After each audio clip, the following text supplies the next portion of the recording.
A sequence such as the one we had seen in example 1a, where we have a subscript n, which is equal to n divided by n plus 1, can be pictured either by plotting its terms on a number line, as you can see in figure 1, or by plotting its graph, which is in figure 2. Now note that since a sequence is a function whose domain is a set of positive integers, its graph consists of isolated points with coordinates. So the ordered pair 1, a subscript 1, 2, a subscript 2, all the way to n, a subscript n. Now from figure 1 or figure 2, it appears that the terms of the sequence are approaching the value of 1 as n becomes large. In fact, the difference, 1 minus n over n plus 1, equals 1 over n plus 1, can be made as small as we like by taking n sufficiently large. So we would indicate this by writing the limit as n approaches infinity of a subscript n, which is equal to the limit as n approaches infinity of n over n plus 1, which is equal to 1. Now, in general, the limit as n approaches infinity of a subscript n is equal to L, which means the terms of the sequence a subscript n approach L as n becomes large. Now, notice that the following definition of the limit of a sequence is very similar to the definition of a limit of a function at infinity that was given back in section 2.5. So for definition number 1, a sequence, the set of a subscript n, has the limit L, and we write the following. The limit as n approaches infinity of a subscript n is equal to L, or a subscript n approaches L as n approaches infinity.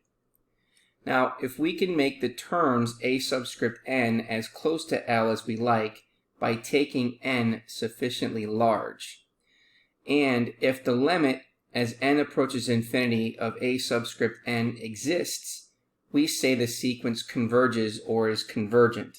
Otherwise, we say the sequence diverges or is divergent.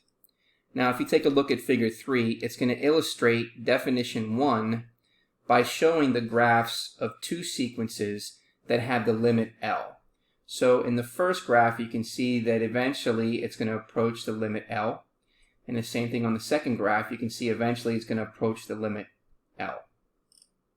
Now, if you compare definition 1 with definition 2.54, then you will see that the only difference between the limit as n approaches infinity of a subscript n equals L and the limit as x approaches infinity of f of x is equal to L is that n is required to be an integer. Thus, we have the following theorem, which is illustrated by figure 4. For Theorem 2, if the limit as x approaches infinity of f of x is equal to L, and f of n is equal to a subscript n when n is an integer, then we can say that the limit as n approaches infinity of a subscript n is equal to L.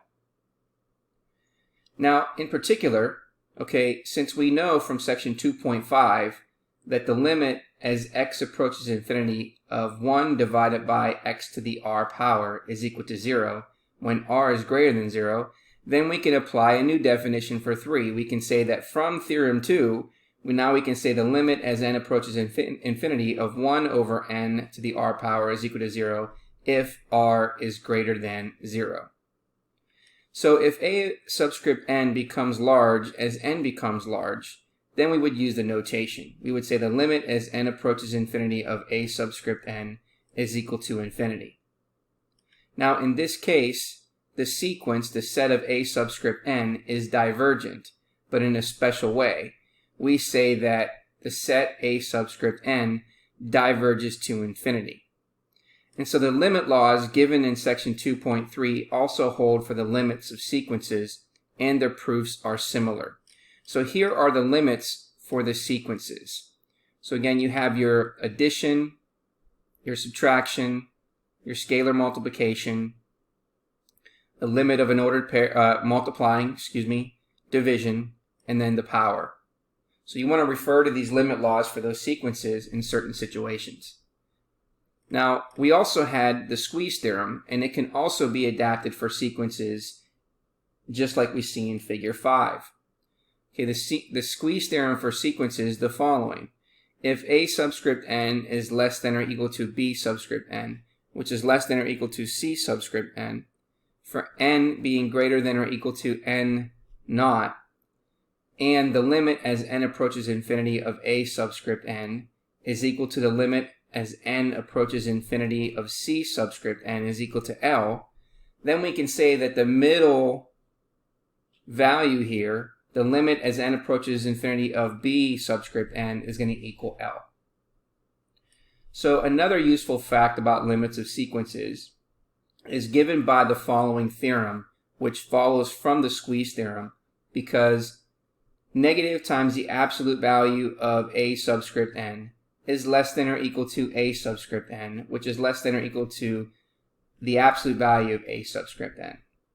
So for Theorem 4, we would say that if the limit as n approaches infinity of the absolute value of a subscript n is equal to 0, then we can say that the limit as n approaches infinity of a subscript n is equal to 0.